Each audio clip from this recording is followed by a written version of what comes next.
Merci. Mesdames et messieurs, bonjour. Donc, j'ai le plaisir aujourd'hui de vous présenter Epiccience, qui se veut être une plateforme majeure, à vocation internationale, pluridisciplinaire, pour permettre les publications en open access et en même temps organiser le peer reviewing des articles soumis. Donc, c'est une plateforme qui combine plusieurs voies, la voie dite dorée en permettant l'accès libre et d'autre part la piste verte des journaux dits épijournaux déjà présentés par Jean-François Bach ou Overlay Journals en anglais où on organise des journaux qui sont des surcouches au-dessus des archives ouvertes telles que HAL et Archive. Donc cette plateforme est destinée à être entièrement libre, libre financièrement et libre au sens de l'accès libre, à la fois aux auteurs, aux lecteurs et aux comités éditoriaux. Bien entendu, il y a des coûts impliqués par le fonctionnement de cette plateforme et ces coûts doivent être bien entendu pris en charge, donc, selon notre vision, par les agences de recherche qui ont la tutelle de la plateforme. Par exemple, le CNRS, l'INRIA, l'Université de Lyon actuellement, mais aussi d'autres institutions de recherche qui pourraient s'y joindre. Donc avant d'entrer dans le détail plus précis de cette plateforme, je voudrais insister sur le fait que pour moi, mettre en accès libre les données scientifiques, c'est un impératif moral supérieur. De tout temps, les scientifiques ont cherché à diffuser auprès du grand public leurs connaissances et nous vivons aujourd'hui à une époque charnière, cruciale, où l'humanité est face à des périls sensibles. Et je crois que la mission première des scientifiques, c'est de mettre à disposition du public les connaissances, le savoir fondamental. Alors bien entendu, nous sommes à une période favorable avec le plan S qui va permettre politiquement d'évoluer vers l'accès libre, mais je voudrais souligner que ça fait longtemps que les scientifiques ont promu cet idéal, déjà donc, dans les siècles passés au travers de leurs écrits, mais plus récemment avec la création, par exemple, de la base de données Archive de prépublication, au début des années 90, puis le mouvement, par exemple, des logiciels libres qui également joue un rôle important. Le fait de définir des formats de données libres par lesquels on peut coder l'information de manière reproductible et sans avoir de barrière à l'interprétation et à la lecture des données. Bon, je ne vais pas m'étendre beaucoup plus sur ces principes moraux supérieurs puisqu'ils ont déjà été évoqués et que je voudrais entrer dans le détail du fonctionnement d'Epiccience. Alors, vous avez ici un schéma du workflow d'Epiccience. Donc, c'est une plateforme électronique qui vient en surcouche au-dessus des archives ouvertes, donc principalement HAL et Archive. Donc, les auteurs sont censés d'abord soumettre leur manuscrit à l'une de ces archives. Alors, ensuite, le mécanisme, c'est que les auteurs vont soumettre, comme pour un journal classique, un comité éditorial rattaché à la plateforme Epiccience. Alors, ça peut être sur sollicitation du comité éditorial ou sur le choix libre de l'auteur. Donc là, c'est tout à fait classique. Donc l'article est simplement indexé par son numéro d'enregistrement sur la plateforme ouverte. À la suite de ça, donc le comité éditorial, de façon classique, désigne des rapporteurs, des reviewers, donc qui peuvent être en nombre arbitraire. La plateforme offre cette facilité de permettre un échange direct entre les auteurs et les rapporteurs et les relecteurs, évidemment de façon anonyme au travers de la plateforme. Donc, à une période où il est difficile de trouver des rapporteurs, où leur choix éventuellement doit être multiplié parce que certains ne répondent pas. Je pense qu'il est extrêmement favorable qu'il puisse y avoir un échange direct entre les auteurs et les rapporteurs, de façon à ce que l'amélioration de l'article puisse procéder de façon efficace et rapide. Et puis, en outre, ça permet un élément de communication humaine, en quelque sorte, même si c'est de façon anonyme. À la suite de ce processus, lorsque un certain nombre d'itérations, de corrections et d'améliorations ont été faites, les rapporteurs soumettent, comme d'habitude, leur rapport au comité éditorial qui prend la décision d'accepter ou non l'article pour publication dans l'épijournal correspondant. Alors la plateforme peut gérer a priori un très grand nombre d'épijournaux différents, donc je vais y revenir, dans toutes les disciplines de la connaissance. Donc les articles, même s'ils sont refusés, évidemment, bénéficient de cet enrichissement par un contact direct avec les experts qui sont à même d'évaluer les articles. Et d'autre part, bien entendu, comme il s'agit d'une plateforme électronique, il est possible à tout moment, s'il s'avère qu'une évaluation est incorrecte, il est possible de revenir dessus très facilement et de rajouter un historique de publication à chaque article de façon à aller vers le futur éventuellement ou vers le passé. Et on peut évidemment organiser la plateforme pour rajouter, si nécessaire, des commentaires. Ça, c'est au libre choix des comités éditoriaux. Ils peuvent organiser le fonctionnement des comités éditoriaux, organiser le fonctionnement de leur épijournal de façon extrêmement souple, éventuellement en autorisant des commentaires extérieurs. Et puis, à la fin de ce processus, donc l'article accepté est retourné en version définitive, corrigée, sur l'archive ouverte d'origine. Alors ceci me semble avoir un intérêt majeur parce que, en fait, dans un certain nombre de disciplines, bon, en particulier les mathématiques que je connais mieux, le premier réflexe, c'est d'aller télécharger, de faire une recherche sur Archive, via les moteurs de recherche éventuellement, donc sur les plateformes ouvertes.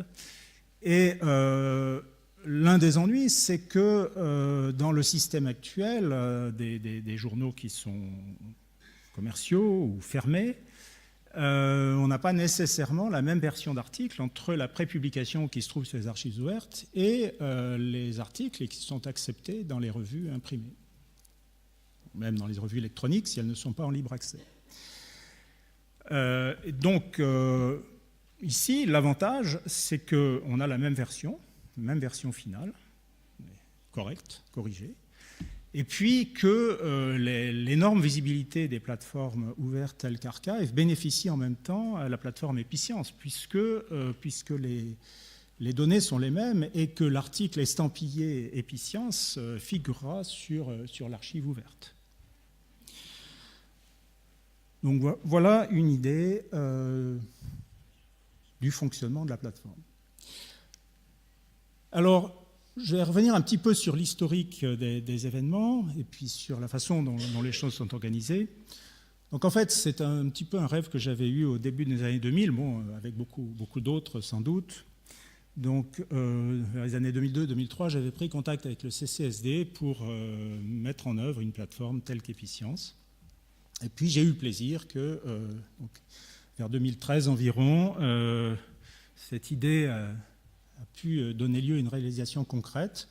Donc c'est le Centre pour la communication scientifique directe, situé sur le campus de l'Université de Lyon, CCSD, qui développe la plateforme Epicence, en même temps qu'un certain nombre d'actions fondamentales comme la base de données HAL, qui sert à recenser les publications en France et qui contient aussi un miroir d'Archive, ScienceConf, qui permet d'organiser des conférences, etc. Un certain nombre de grands services pour la communauté scientifique. Alors le CCSD a des moyens substantiels puisqu'il a actuellement une quinzaine d'employés permanents, temps plein. C'est un service qui existe depuis les années 1990, donc qui est une structure pérenne au niveau de la communauté scientifique française. La plateforme EpiScience est développée en gros par un développeur et demi à temps plein, plus un certain nombre de contributions extérieures qui viennent du CNRS, de l'INRIA, de l'Université de Grenoble, de l'INRA et d'un certain nombre d'autres acteurs de la communauté scientifique. Il y a un comité directorial dont la mission est multiple. Vous avez ici quelques points qui décrivent ces missions. Donc l'une des missions, c'est de suivre le fonctionnement des épicomités. Alors les épicomités, ce sont des groupes d'experts par grands secteurs disciplinaires, donc mathématiques, mécanique, physique, etc. Pour l'instant, il y en a essentiellement deux qui fonctionnent de manière régulière depuis 2-3 ans, c'est les mathématiques et informatique et mathématiques appliquées. Mais à l'avenir, il y en aura d'autres pour les autres disciplines. Donc le comité de pilotage assure également la coordination entre les épijournaux et le développement centralisé de la plateforme, et puis essaie de développer la plateforme au niveau international et réfléchit au modèle économique et à la communication pour faire connaître cette plateforme. Bien entendu, le but de la plateforme, c'est d'être ouverte à toutes les disciplines et tous les comités éditoriaux du monde entier. On vise vraiment à atteindre disons, un fonctionnement très international où les comités éditoriaux comprendraient des experts venant du monde entier. Alors, vous avez ici la liste des membres du comité de pilotage de la plateforme EpiScience. Christine Berthaud, la directrice du CCSD, qui est ici, et puis il y a un certain nombre d'autres que je remercie de bien vouloir assister à cette séance et d'y participer. Donc, comme vous voyez, il y a des représentants de l'INRIA, de l'INRA, Open Edition côté des sciences sociales, des mathématiciens, des informaticiens. Alors maintenant, je vais parler brièvement des journaux qui sont actuellement en fonctionnement. Donc il y a 5 journaux très opérationnels dans le secteur de l'informatique et des mathématiques appliquées. ARIMA, DMTCS, JDMDH, GIPS, LMCS. En maths, il y en a 2, EPIGA, Epijournal de géométrie algébrique, et le Hardy Ramanujan Journal. Alors, qui sont de nature très différente. Donc, EPIGA, c'est un journal nouveau créé en 2016, ex nihilo, qui se veut être un journal de haut niveau, avec déjà dans son archive des articles rédigés par les sommités internationales de la géométrie algébrique, des gens comme Pierre Deligne, János Kollár, etc. Et au contraire, le Hardy Ramanujan Journal, c'est un journal beaucoup plus ancien qui a été créé en 1978 par un partenariat entre la France et l'Inde.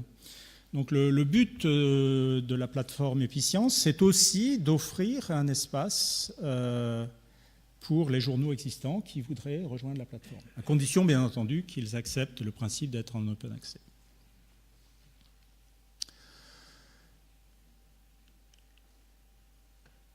Trois journaux dans le domaine des sciences humaines,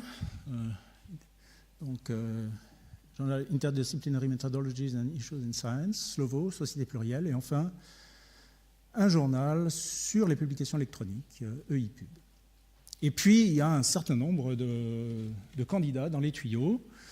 Donc je ne présente pas ceux qui ne sont pas encore acceptés, mais il y en a 3 déjà qui sont dans les tuyaux, qui vont intégrer très prochainement la plateforme. Donc 2 en mathématiques et en didactique des mathématiques, JNAO et EpiDMS. Et puis un 3e, donc sur un secteur disciplinaire nouveau, les sports, MOS, Management et Organisation du sport. Alors, la plateforme offre bien entendu toutes les commodités électroniques souhaitables pour le fonctionnement des épijournaux. Donc, en particulier, crée automatiquement des sites web de façon à minimiser le travail des membres des comités éditoriaux. Donc, chaque fois qu'un nouvel épijournal est enregistré, automatiquement, la plateforme crée un site web personnalisable. Le squelette est créé, mais ensuite les comités éditoriaux peuvent personnaliser de façon à expliquer les objectifs éditoriaux de leur revue, expliquer éventuellement le fonctionnement de la revue, les attentes vis-à-vis des auteurs, etc. Dans le secteur des mathématiques et éventuellement de la physique, un certain nombre de secteurs de la physique ou de l'informatique, de la mécanique, les articles sont soumis en TeX-LaTeX, ce qui a un gros avantage. D'une part, c'est un format totalement ouvert, et puis ensuite, c'est un format assez dense en information et qui est facilement traitable par les outils électroniques, facilement indexable. Un point non négligeable, c'est le copy editing, puisque la plupart des journaux ont envie d'avoir un style unique prédéfini et avoir éventuellement des volumes imprimés qui peuvent être vendus à la demande. Donc là, éventuellement, les comités éditoriaux peuvent être amenés à solliciter auprès d'acteurs extérieurs et payer des services de copy editing pour mettre les articles aux normes suivant les critères retenus par les journaux. Alors de ce point de vue, une expertise tech et la tech existe dans la plupart des grands pays, en particulier en France. Donc il y a le centre Mersenne à Grenoble qui s'occupe de ça particulièrement pour les mathématiques. Et donc on peut très bien imaginer qu'il y a une coopération plus étroite entre Epicence et le centre Mersenne. Mais de toute façon, la plateforme Epicence est en voie d'intégrer des facilités particulières pour aider à ce travail de copy editing et interfacer la plateforme avec les acteurs extérieurs éventuels sollicités. Pour terminer, donc, je vais vous montrer un petit peu comment ça se présente. Donc, ici, vous avez l'une des pages d'entrée de DMTCS. Donc, c'est l'un des épijournaux hébergés par la plateforme, Discrete Mathematics and Theoretical Computer Science, donc, qui a déjà 21 volumes, avec pas mal d'articles dans chaque volume. Évidemment, le CCSD accorde un grand rôle à l'ergonomie de la plateforme. Il y a un développement constant pour essayer d'améliorer cette ergonomie et de répondre aux demandes des comités éditoriaux. Donc il y a eu une interaction assez constante entre les responsables des épijournaux, le comité de pilotage et le CCSD pour faire évoluer la plateforme. Donc, ce travail se poursuit encore actuellement. Donc vous avez évidemment tous les outils modernes de recherche par différents critères à l'intérieur de la base de données. Alors, ici, donc, il s'agit de EPIGA, Épijournal de géométrie algébrique. Donc, la page d'entrée qui décrit en anglais. Donc, actuellement, il y a 2 langues, français et anglais, mais bien entendu, on pourra élargir si nécessaire. Bon, l'anglais étant évidemment la langue première en général. Donc là, vous avez la page de description de EPIGA. Et puis ici, vous avez une page qui vous montre la création du compte pour un des participants. Alors, donc, c'est le CCSD qui authentifie les différents acteurs impliqués, donc que ce soit les auteurs soumettant des articles, les relecteurs, les membres des comités éditoriaux. Donc il y a une authentification unique, mais bien entendu une distinction des rôles en fonction de qui fait quoi. Et évidemment, il y a toute une hiérarchie d'accès aux données en fonction du type de rôle que joue une personne, un expert, sur la plateforme. Voilà, je crois que j'ai assez fait largement le tour de la question. Je suis prêt à répondre des questions.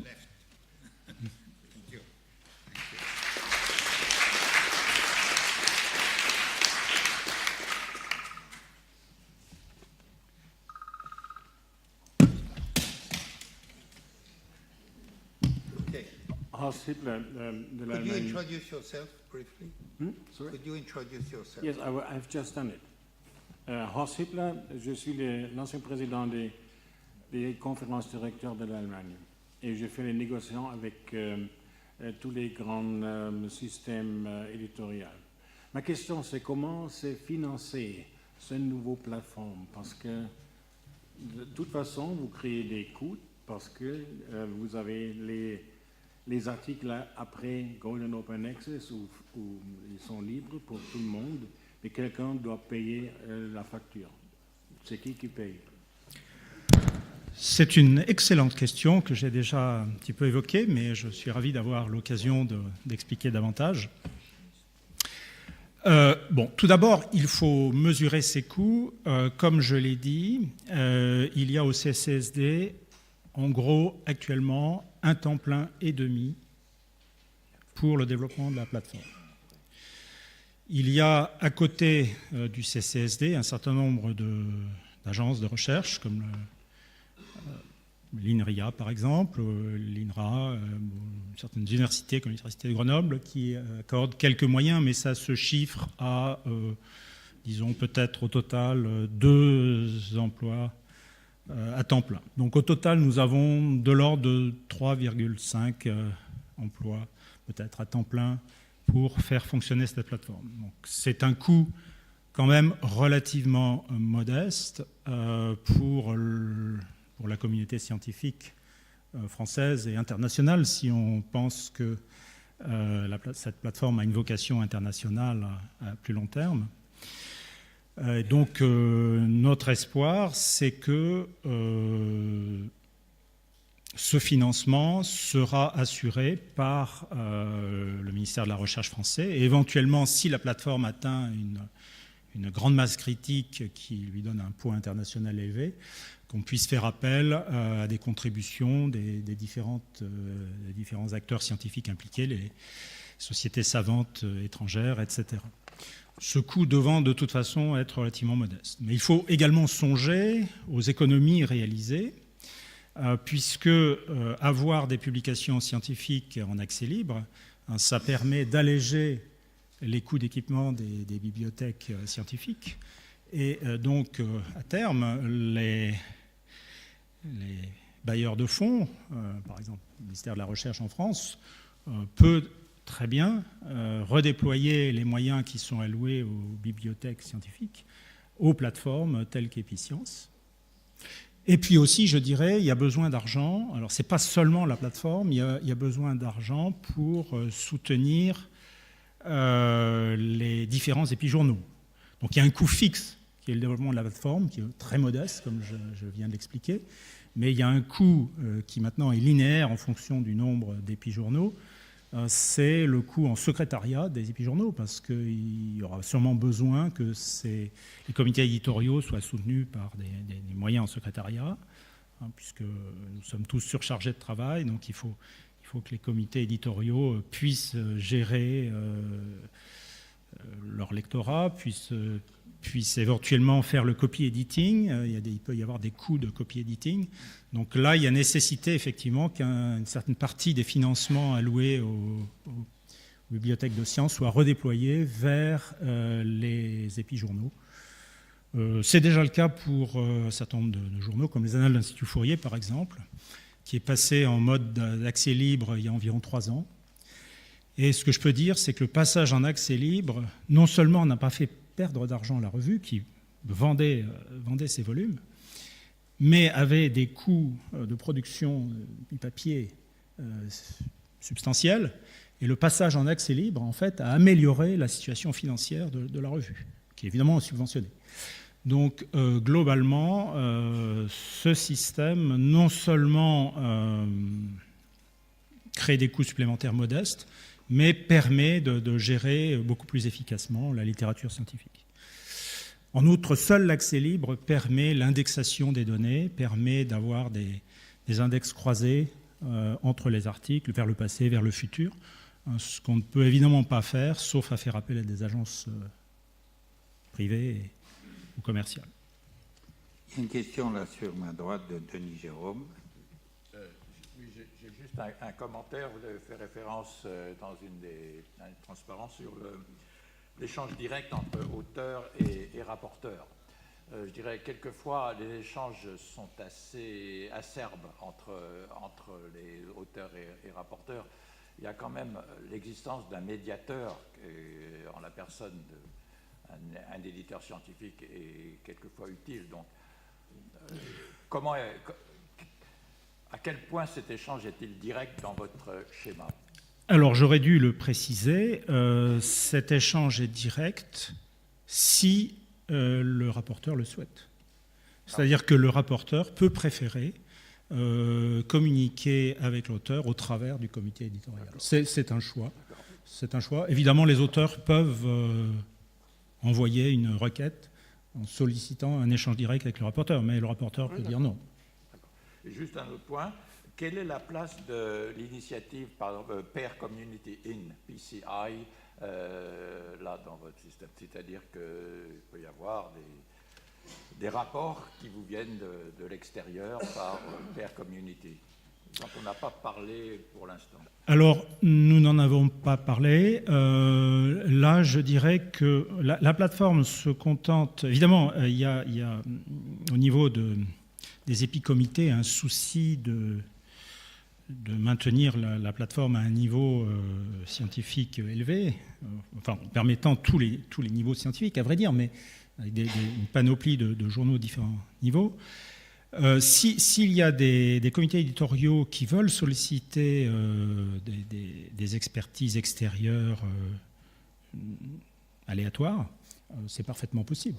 Ils peuvent très bien envoyer un appel à intervention, et à ce moment-là, c'est à eux de prendre en compte ces réactions qui leur seront fournies. Une question là en face, oui, vas-y. Pierre Bronstein, Académie des sciences chimiques. C'est un exposé tout à fait intéressant. J'ai deux questions. Les personnes qui servent de médiateurs scientifiques, de ce qu'on appellerait des rédacteurs finalement, dans un langage classique, ce sont, si j'ai bien compris, des bénévoles, puisque vous ne les incluez pas dans les coûts. Est-ce que ce modèle est extrapolable? Et la deuxième question, le nombre d'experts qu'on peut trouver par article, et ça rejoint l'intervention de Jean-François Bach, n'est pas réellement modifié par ces plateformes. J'avais cru comprendre à un moment donné que vous disiez que ça faciliterait la recherche d'experts, mais je ne vois pas en quoi plus d'experts seraient engendrés par ce mécanisme. Donc ça reste quand même extrêmement lié à la communauté scientifique de bien vouloir se mobiliser pour faire le travail d'expertise par des outils peut-être plus conviviaux, plus faciles, etc. Mais ça ne modifie en rien la facilité de trouver des experts prêts à faire le travail. Est-ce que j'ai bien compris ? Tout à fait, je suis bien d'accord avec ce point de vue. Ça ne modifie rien de façon fondamentale. Comme vous avez pu voir, les épijournaux, en fait, peuvent reproduire, enfin, sont extrêmement souples, mais peuvent reproduire un fonctionnement assez classique des journaux dans leurs modes actuels. Mon espoir, c'est que la plus grande convivialité, et notamment les échanges directs possibles entre les auteurs et les experts, vont peut-être inciter davantage les rapporteurs à répondre. Alors que s'ils sont face à des automates froids et qu'ils n'ont pas l'impression d'envoyer un rapport dans le vide, où on dépose un fichier PDF sur un automate qui est complètement impersonnel, bon, ça peut refroidir un certain nombre de gens. Et, bon, je ne donnerai pas d'exemple, mais ça se produit actuellement. Le fait ici de pouvoir directement engager une conversation avec les auteurs, ça me semble pouvoir être un élément positif pour essayer de favoriser l'expertise. Okay. On a une dernière question là, rapide, par Patrick Flandrin, sur la droite là. Je suis là. Oui, j'avais juste une question. Dans la science ouverte, il y a une composante importante qui est la recherche reproductible. Et il y a des domaines en mathématiques appliquées, etc., où en fait la notion même d'avoir des codes disponibles, des algorithmes qui puissent être réutilisés par les auteurs, jouer sur des jeux de données différents de ce qu'il y a dans l'article est très très important. Donc il y a une possibilité directe qui est sur ces plateformes, ou bien il faut faire comme d'habitude, il faut aller ailleurs, se déporter pour trouver les algorithmes, ou est-ce qu'on peut les inclure? Parce que finalement on peut créer des journaux un peu qui ne reproduisent pas un format standard de ce qu'était le journal papier, mais qui profitent de la richesse de ces nouveaux moyens de communication. Oui, bien entendu. La plateforme n'est plus limitée en termes de volume de données. Bon, évidemment, je ne parle peut-être pas des données telles que celles du CERN qui se chiffrent en téraoctets plus. Voilà, mais pour les données, disons, ayant des tailles raisonnables, donc ça peut très bien être hébergé sur Epicence, enfin sur HAL, avec un lien direct ou juste à côté de l'article. Donc la plateforme, de manière très naturelle, peut gérer ce problème. Okay, so thank you.